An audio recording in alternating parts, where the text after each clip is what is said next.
Hello friend, ये study with Nitish पे मैं नीतीश आपका बहुत बहुत स्वागत करता हूँ।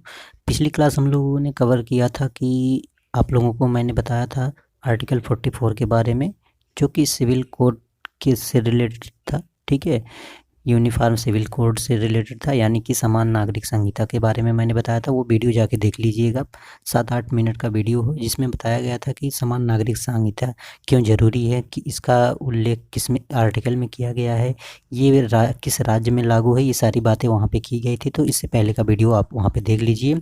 आज हम लोग स्टार्ट करने जा रहे हैं कि दलित आंदोलन, यानी कि दलित आंदोलन जो स्वतंत्रता से पूर्व के युग से स्टार्ट हुए थे, यानी कि एक तरह से सामाजिक आंदोलन के अंतर्गत ये सब आते हैं। किसके अंतर्गत? सामाजिक आंदोलन के अंतर्गत आएगा आपका दलित आंदोलन आता है पहला। देखिए, दलित आंदोलन की बात करें तो अगर स्वतंत्रता से पहले की बात किया जाए तो इससे सर्वप्रथम जो है कौन स्टार्ट किया था? सर्वप्रथम राजा राम मोहन राय ने ब्रह्म समाज के माध्यम से दलितों के सुधार को अपने समाज सुधार कार्यक्रम में शामिल किया था। स्वतंत्रता से पूर्व जो थे, राजा राम मोहन राय ने ब्रह्म समाज के माध्यम से जो है दलितों को सुधारने का प्रयास किया था। उनकी सामाजिक स्थिति को सुधारने का कार्यक्रम, समाज सुधार कार्यक्रम में शामिल किया था दलितों को।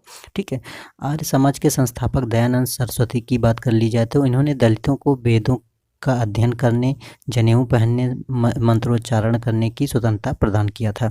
यानी कि पहले जो कि स्वतंत्रता के पहले जो था, दलितों को जो है जनेऊ पहनने का कोई अधिकार नहीं था, मंत्रोच्चारण करने का कोई अधिकार नहीं था, पढ़ने का कोई अधिकार नहीं था। इन सारे अधिकारों से वंचित किया गया था, जिसमें अहम रोल अदा किए थे दयानंद सरस्वती जी ने। उन्होंने ही सर्वप्रथम जो है दलितों को वेदों का अध्ययन करने के लिए और जनेऊ पहनने के लिए और मंत्रोच्चारण करने के लिए स्वतंत्रता प्रदान की थी। ठीक है, तो देखिए सर्वप्रथम जो है ब्रह्म समाज के माध्यम से जो थे डॉक्टर नहीं, राजा राम मोहन राय ने ही दलितों के सुधार को शामिल अपने समाज सुधार में कार्यक्रम में शामिल किया था। इसके बाद दयानंद सरस्वती जी आते हैं, उन्होंने दलितों को जो है वेदों का अध्ययन करने, जनेऊ पहनने, मंत्रोच्चारण करने की स्वतंत्रता दी थी। तो इसके बाद आते हैं ज्योतिबा फूले। ठीक है, ज्योतिबा फूले ने 1873 में सत्यशोधक समाज की स्थापना की थी। ये भी इम्पॉर्टेंट है। तो सत्यशोधक समाज की स्थापना जो है वो होती है 1873 में, जिसके माध्यम से उन्होंने महाराष्ट्र में दलितों के उत्थान के लिए अनेक महत्वपूर्ण कदम उठाए थे।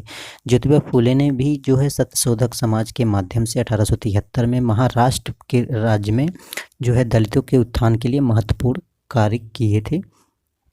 इसके बाद केरल के एक प्रसिद्ध आते हैं केरल में नारायण गुरुस्वामी, जिसको हम लोग जो है पेरियार के नाम से भी जानते हैं। तो केरल के नारायण गुरुस्वामी जो 1854 में दलितों की मुक्ति के लिए एक जाति, एक धर्म, एक ईश्वर का नारा इन्होंने दिया था, और एक नए धर्म नाम से एक नए धर्म की स्थापना भी की थी। ठीक है, तो एक जाति, एक धर्म, एक ईश्वर के नाम से एक धर्म की स्थापना किसने की थी?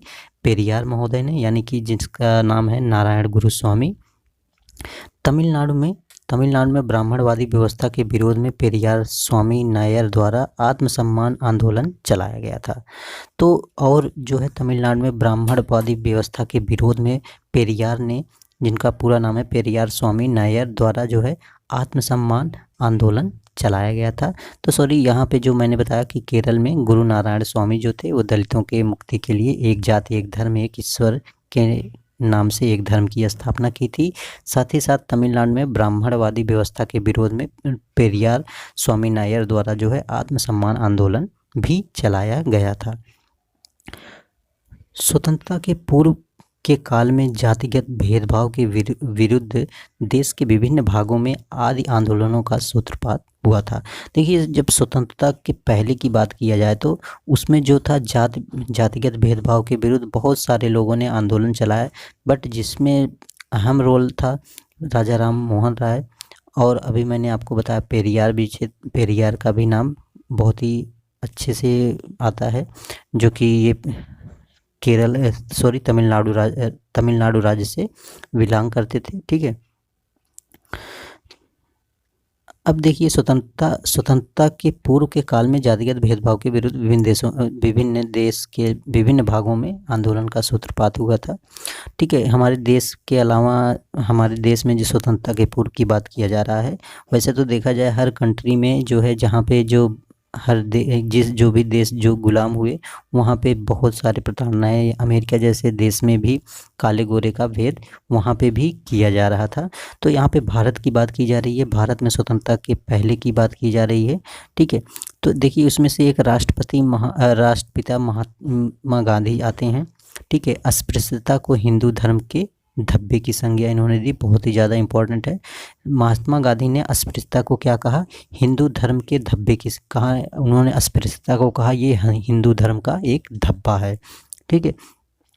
फिर जो है गांधी जी कहते हैं, गांधी जी ने दलित वर्ग के उत्थान के लिए हरिजन सेवक एक संघ की स्थापना भी उन्होंने किया था, तथा हरिजन नामक एक पत्रिका का भी उन्होंने संपादन किया था, जो कि हरिजन या फिर दलित वर्ग के उत्थान से रिलेटेड इस पत्रिका में लेख छपा करते थे, ठीक है। तो हरिजन सेवक संघ की स्थापना की गांधी जी ने, और अस्पृश्यता को उन्होंने हिंदू धर्म का धब्बा बताया, और हरिजन नामक पत्रिका का भी संपादन इन्होंने किया था।